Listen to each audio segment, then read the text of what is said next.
नमस्कार दोस्तों, राधे राधे। मैं अरुण सीमाल और स्वागत करता हूं आपको अपने यूट्यूब चैनल अरुण शिक्षा अकादमी में। दोस्तों, आज हम हिंदी व्याकरण के इस महासेशन में हैं हिंदी वर्णमाला के बारे में जानने वाले हैं तथा संपूर्ण हिंदी वर्णमाला से लेकर के उच्चारण स्थान भी हम यहाँ पर जानेंगे कि कौन कौन से उच्चारण स्थान होते हैं और वर्णमालाएं कितने प्रकार की होती, कौन कौन से वर्ण होते हैं, कुल मिलाकर के कितने वर्ण होते हैं, संपूर्ण जानकारी आपको देने वाले हैं। इससे पहले चैनल पर नए हैं, प्लीज चैनल सब्सक्राइब जरूर करें। प्यारा सा कमेंट करते हुए आज के सेशन में हम आगे बढ़ते हैं। अगर सब्सक्राइब नहीं किया तो सब्सक्राइब जरूर करें और दोस्तों के साथ शेयर करते हुए आज के सेशन में आगे बढ़ेंगे। आज के सेशन का जो टॉपिक है हमारा हिंदी वर्णमाला, ठीक है ना। जैसे कि इसमें हमने बताया है, ठीक है, ये उच्चारण स्थान को हम कैसे समझते हैं। अब जैसे हम समझते हैं कंठ, ठीक है, अकुह विसर्जन यानी हम कंठ होता है, तो कंठ का मतलब गले से हमारी आवाज आती है, ये कंठ हो गया हमारा। तो यहां से जिन वर्णों की आवाज आती है उनका उच्चारण स्थान हो गया कंठ, ठीक है। उसी प्रकार से तालु हो गया, तालव्य इचु ऐसा नाम तालु इसका सूत्र है, यानी जीवा के ऊपरी भाग, यानी ऊपरी भाग जो होता है वो तालु माना जाता है। इचु ऐसा नाम तालु इसका सूत्र होता है। इनसे जीव हमारी जिस वर्ण को स्पर्श करती है, जिस भाग को स्पर्श करती है, वही उसका उच्चारण स्थान होता है। यानी तालु व्यंजन वर्ण या तालु वर्ण कौन से होते हैं ये भी हम जानेंगे। मूर्धन्य वर्ण जब हमारी जीवा मुड़ जाती है तो उनको मूर्धन्य वर्ण कहा जाता है। दंत्य वर्ण जब हमारी जीवा जो है दांतों को स्पर्श करती है वो दंत्य वर्ण कहलाते हैं। और जब हमारे दोनों ओंठ मिल जाते हैं तो ओष्ठ्य वर्ण कहलाते हैं, ठीक है। तो कुल मिलाकर के क्या है, ये इनके उच्चारण स्थान है, हम इस प्रकार से भी इसको समझ सकते हैं। चलिए सबसे पहले बात करते हैं वर्ण की। वर्ण किसे कहते हैं? भाषा की सबसे छोटी इकाई को वर्ण कहते हैं, ठीक है। वर्ण यानी अक्षर सबसे छोटी इकाई मानी जाती है। इन्हीं से मिलकर के शब्द समूह बनता है, पद समूह बनता है और एक विशाल गद्य साहित्य पद्य साहित्य बन जाता है। तो यहाँ पर कहा वर्णानाम समूह वर्णमाला, वर्णों के समूह को, समूह मतलब जोड़ा यानी इकट्ठा, उसको वर्ण कहा जाता है। वर्ण दो प्रकार के होते हैं, स्वर वर्ण और व्यंजन वर्ण, ठीक है। दो ही प्रकार के वर्ण होते हैं। कई बार पूछा जाता है भेद कि वर्ण कितने प्रकार के, तो वर्ण दो प्रकार के हैं। स्वयं राजयन्ते इति स्वरा, स्वर। अब स्वर और व्यंजन की बात की तो स्वर किसे कहते हैं? स्वयं राजन्ते इति स्वरा, जो स्वतंत्र होते हैं। राजन्ते का मतलब जो स्वतंत्र होते हैं वो स्वर कहलाते हैं, जो अपने आप में स्वतंत्र है। और व्यंजन क्या कहते? व्यंजनते एभिरीति व्यंजनानी, जो स्वरों की सहायता से बोले जाते हैं, ठीक है। ये तो संस्कृत में हो गया, लेकिन हिंदी में क्या होगा? जो स्वरों की सहायता से बोले जाते हैं वे व्यंजन वर्ण कहलाते हैं। इन दोनों के बारे में हम विस्तृत रूप से जानेंगे, ठीक है। ये आपने जाने कि स्वर कौन से हैं जो स्वतंत्र रूप से बोले जाते हैं और व्यंजन कौन से हैं जो स्वरों की सहायता से बोले जाते हैं, यानी स्वरों को मिलाकर के जो बोले जाते हैं, ठीक है। अब सबसे पहले बात करें कि स्वर कितने प्रकार के होते हैं, ठीक है। एक होता है ह्रस्व स्वर। ह्रस्व का मतलब होता है छोटे छोटे वर्ण जो है वो कौन से होते हैं? यहाँ दिया एक मात्रा कालिका स्वरा ह्रस्व स्वरा, यानी एक मात्रा वाले जो स्वर होते हैं वो ह्रस्व स्वर कहलाते हैं। ह्रस्व स्वराणाम उच्चारणार्था एक मात्रा कालः, एक मात्रा वाले ही उच्चारण में जो आते हैं वो ह्रस्व स्वर कहलाते हैं। यही मूल स्वर भी होते हैं, यानी छोटा आ, छोटी ई, छोटा ऊ, छोटा री। हिंदी में तो चार क्या है, हिंदी में चार होते हैं, ठीक है, लेकिन संस्कृत में पांच हो जाएंगे, एक लरी भी आता है। हिंदी में मूल स्वर कितने होते हैं? चार होते हैं। हिंदी में ह्रस्व स्वर कितने होते हैं? चार होते हैं। संस्कृत में कितने होते हैं? पांच होते हैं, ठीक है, याद रहेगा। अब बात करते हैं आगे दीर्घ स्वर की। जिस प्रकार से ह्रस्व स्वर थे उसी प्रकार से दीर्घ स्वर थे। दीर्घ स्वर एक जैसे ही होते हैं, ठीक है। जैसे आ ई उ री, इसको री पढ़ेंगे हम, क्योंकि ये री जो है ये एक रा पे और रा री लगी हुई है, डबल री लगी हुई है, इसलिए एक दीर्घ स्वर में आता है री, इसको कहा जाता है। ए आई ओ औ, द्विमात्रिक कालिका स्वरा दीर्घ स्वरा भवति। भवति मतलब होता है। दो मात्राओं वाले जो स्वर होते हैं वो दीर्घ स्वर होते हैं। ऊपर हमने क्या पढ़ा, एक मात्र का स्वरा रस स्वर, एक मात्रा वाले रस स्वर होते हैं और द्विमात्रा वाले दीर्घ स्वर होते हैं। दीर्घ स्वराणाम उच्चारणार्थम द्विमात्र का आवश्यक। दीर्घ स्वर के उच्चारण में दो मात्राएं ही आवश्यक होती है। तो याद आ जाएगा, आपको समझ में आ जाएगा, यानी दो मात्राएं वाली जो होगी वो दीर्घ स्वर है और एक मात्रा वाली रस स्वर होती है। ठीक है, इससे आगे पीरियड थोड़ा आगे पीछे होगी, इससे आगे हम जानेंगे। ठीक है, इससे आगे क्या आएगा, पुलित स्वर, ह्रस्व दीर्घ और पुलित। पुलित स्वर का मतलब जिसे हम, जिसके उच्चारण में ह्रस्व दीर्घ से तिगुना समय लगता है वो पुलित स्वर कहलाते हैं। जैसे आ, ई, उ, री, री, ए, आई, उ, औ। त्रिमात्रिक कालिका स्वरा पुलित स्वरा। पुलित स्वराणाम उच्चारणार्थ त्रिमात्र काला आवश्यक है। तीन मात्रा वाले आवश्यक होते हैं। ठीक है, तो ये थे पुलित स्वर। अब बात करते हैं आगे, रस दीर्घ और पुलित हमने समझ लिया है। अब इसके आगे आता है, ये भी हम समझने के रस स्वर कौन से, ये अभी हमने पढ़े थे चार्ट के माध्यम से, आ, ई, उ, री, ली। ठीक है, और दीर्घ स्वर कौन से पढ़े थे, आ, ई, उ, री, ए, आई, ओ, औ। ठीक है, और पुलिस स्वर हमने ये पढ़े थे। आगे जानते हैं रस स्वर कौन से होते हैं। रस स्वर की हमने परिभाषा पढ़ी थी अभी। क्या पढ़ी थी, जो अपने आप में स्वतंत्र होते हैं वे रस स्वर कहलाते हैं। अब बात आती है कि रस स्वर के भेद कितने होते हैं, कितने प्रकार के रस स्वर होते हैं। ध्यान रखिएगा, हिंदी और संस्कृत में दोनों अलग प्रकार के होते हैं। हिंदी संस्कृत की बात करें पहले, तो संस्कृत में आ, ई, उ, री, ए, आई, ओ, औ।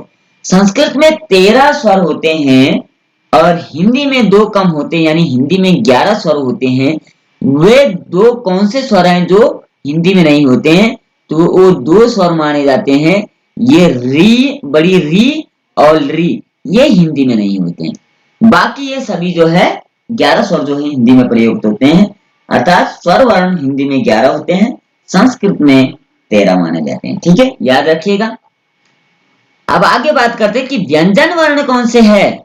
अब व्यंजन वर्ण की परिभाषा क्या थी कि जो स्वरों की सहायता से बोले जाने वाले वर्णों को व्यंजन वर्ण कहते हैं।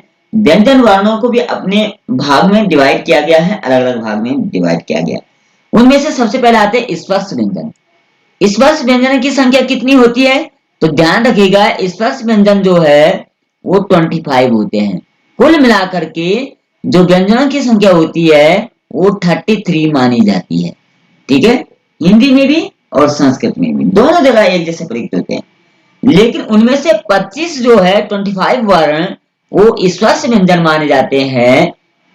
उनको कहते हैं कवर्ग, चवर्ग, टवर्ग, टवर्ग और पवर्ग। ठीक है ना, ये 5-5 का जोड़ा है, युग्म है। कवर्ग में आता है काखा गा गा गा, चवर्ग में चाचा जा जा, टवर्ग में टाठा डाडाना, टवर्ग में ताथा दादाना और पवर्ग में पापा पपाना। ठीक है, तो ये स्पर्श व्यंजन माने जाते हैं। इसके बाद जो हम देखते हैं कि व्यंजन वर्ण, व्यंजनानि और कौन से वर्ण होते हैं, तो इनमें से 4-5 25 तो हमने समझ लिए, और ये अंतस व्यंजन भी इसमें होते हैं, यानी ये इनकी संख्या कितनी है, ये 4 मानी जाती है। 25 से 4 29 अंतस व्यंजन कौन से हो जाएंगे, या, व, र, ला, या, रा, ला, वा, ये भी अंतस व्यंजन माने जाते हैं। ठीक है, याद रखिएगा, कई बार पूछा जाता है अंतस व्यंजन कौन से हैं, अंतःकरण से जिनकी आवाज आती है, यानी ऐसा लगता है मानो हृदय से हम इसको बोल रहे हैं, झंझनाहट उत्पन्न होती है, कुछ खलबल सी उत्पन्न होती है, वो है अंतःकरण से। अंतःकरण से जिन वर्णों की आवाज आती है वो अंतस व्यंजन कहलाते हैं। उसके बाद दूसरा होता है इसमें ऊष्म व्यंजन। ऊष्म व्यंजन की बात करें तो ये भी 4 प्रकार के होते हैं, 29 और 4 कुल मिलाकर के 33 व्यंजन हो गए। ऊष्म व्यंजन किसे कहते हैं, जिनको बोलते समय, जिनके उच्चारण करते समय हमारे मुख से गर्म भाप निकलती हो, गर्म सांसें निकलती हो, ऊष्म व्यंजन कहलाते हैं। श, श, श, ह। ये 4 व्यंजन जो है उस व्यंजन माने जाते हैं। कुल मिलाकर के 33 व्यंजन होते हैं।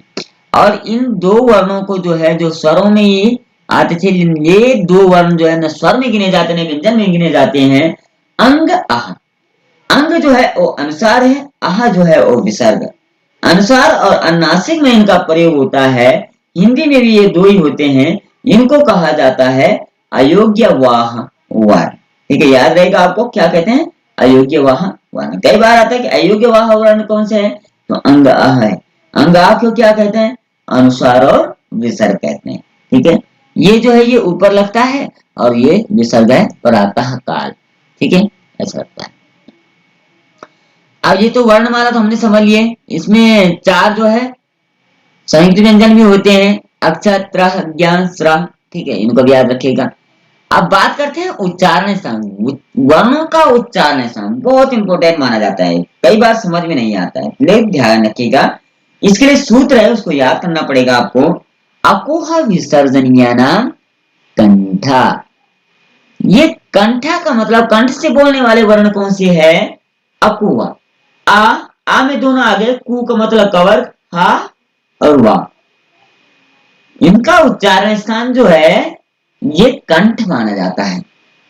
आ में दोनों आगे आ, कु में आगे का, ख, ग, घ, ग, यानी कवर्ग यानी स्वस्थ व्यंजन, और हा तथा ये आहा, ये भी जो है विसर्जनीय सजा यानी ई जाते। कुल मिलाकर कितने हो गए, 2 5 7 2 9। 9 व्यंजन व 9 वर्ण जो है वो अकुह यानी कंठ के माने जाते हैं। यानी कंठ जो हमारी कंठ से जब हमारी आवाज आती है, समझो वो कंठ वर्ण कहलाते हैं। आगे बात करते हैं उच्चारणों के स्थान से। दूसरा नंबर आता है इचु यशानम तालु सूत्र है, इसको याद कर लीजिएगा। ई का मतलब हो गया दोनों ही, चु का मतलब चवर्ग, सा का मतलब सा। देखिए कौन सा सा, ये मूर्धन्य सा जो है। तो कुल मिलाकर के 5 और 2 7 2 9, ये भी 9 व्यंजन होते हैं। ठीक है, 9 वर्ण ये माने जाते हैं। कौन से, इचुयशान तालु के 9 व्यंजन माने जाते हैं। अब बात करते हैं ऋतु रसायनम मूर्धा। ऋतु रसायनम मूर्धा का क्या है, री टू का मतलब टवर्ग, रा और सा। इनका जो उच्चारण स्थान है वो टवर्ग माना जाता है। री दोनों आती है छोटी और बड़ी। 2 5 2 7 2 9, ये भी 9 प्रकार के होते हैं। कितने होते हैं, ये भी 9 प्रकार के होते हैं। इनको भी आप याद कर लीजिए। ठीक है, आगे देखते हैं उपपदमानीय मोस्टो। उपपदमानीय मोस्ट, मोस्टो का मतलब ओष्ठ। ओष्ठ वर्ण कौन से है, तो अभी हमने ऊपर भी बताया था, उ पवर्ग। दोनों उ, छोटा उ और बड़ा उ के उच्चारण करते समय हमारे दोनों ओंठ बंद हो जाते हैं। पवर्ग के यानी पापा बाबा माँ जो है, इनको भी बोलते समय हमारे ओंठ बंद हो जाते हैं, अर्थात ये ओष्ठ व्यंजन वर्ण कहलाते हैं। अब बात करते हैं कुछ ऐसे उच्चारण स्थान की जो 2 तरफा माने जाते हैं। इससे पहले हम एक चीज और देखेंगे, क्योंकि इसमें एक को छूट गया था। जैसे ये तवर का छूट गया था। तवर का सूत्र होता है लिटू लसानाम दंता।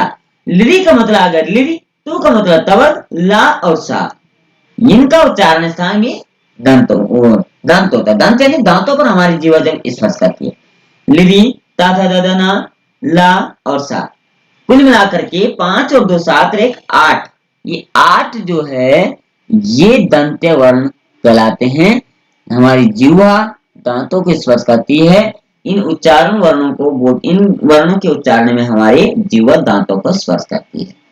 ठीक है, इससे पहले अब ऊपर जान लेते हैं। इसकी बात कर रहे थे हम, कुछ ऐसे वर्ण होते हैं जो 2 जगह स्पर्श करते हैं, तो द्वितीय वर्ण भी कहलाते हैं। ठीक है, पहला आता है इसमें ए दैतो कंठ तालु। ए दैतो कंठ तालु, ए और ए जो है सूत्र में ये परिभाषा होती है। ए दैतो मतलब ए और द उदैतो।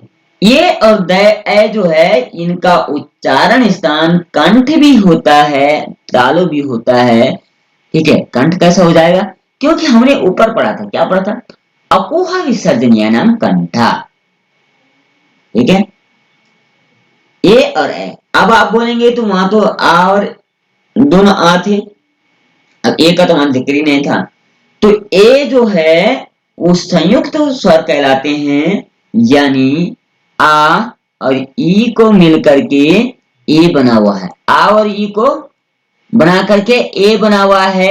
आ जो है कंठ का होता है और इची ऐसा नाम तालु होता है, ये तालव्य वर्ण का है, इसलिए ए और ए का उच्चारण स्थान कंठ तालु होता है। ठीक है, याद रहेगा आपको।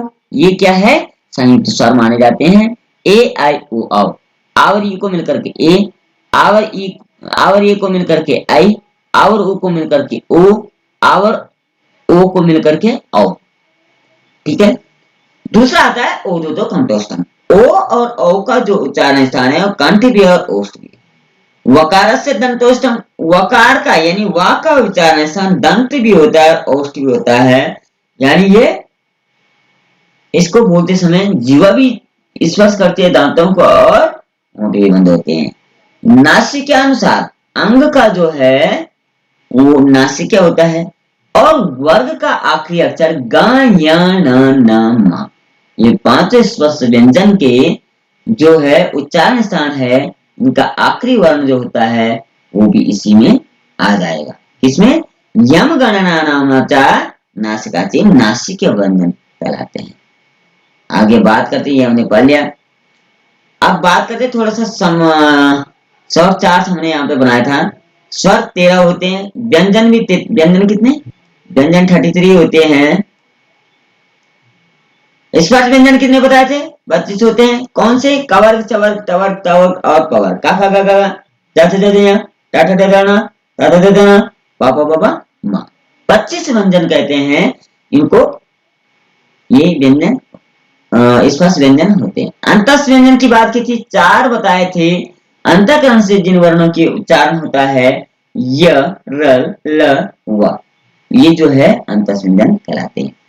उस व्यंजन की बात की थे जिनको बोलते समय हमारे मुखमंडल से गर्म सांस निकलते हैं, उसी व्यंजन श, श, श, हाँ, एक अलग अलग उच्चारण स्थान हो जाएगा। अब बात करते हैं अयोग्य वाह की भी हमने बात की थी। अयोग्य वाक्य कौन से होते हैं? हमने बताया था अंग, ये अंग और आहा। अंग का प्रयोग जो है अनुनासिक में होता है और आहा का प्रयोग विसर्ग में होता है। तो कुल मिलाकर के आहत्य जो है 48 व्यंजनों की संख्या यहाँ पर मानी गई है। कहीं कहीं 44 भी बोलते हैं। 48 इसलिए है क्योंकि संयुक्त व्यंजन भी होते हैं, अक्षा, त्रा, या, स्रा। ठीक है, और 52 इसलिए माने जाते हैं क्योंकि ये स्पर्श व्यंजन भी होते हैं, सॉरी, संयुक्त स्वर भी होते हैं, ए आई ओ औ। तो कुल मिलाकर के ये इसकी रूपरेखा थी। पूरे स्वर हमने पढ़ लिए थे। तो कुल मिलाकर के आशा करते हैं आपने वर्णमाला को अच्छी प्रकार से समझा होगा, आपके समझ में जरूर आएगा। लोगों के साथ, दोस्तों के साथ शेयर जरूर करें, प्यारा सा कमेंट करते हुए चैनल सब्सक्राइब करें। कल फिर मिलते हैं, तब तक के लिए जय श्री कृष्णा, राधे राधे।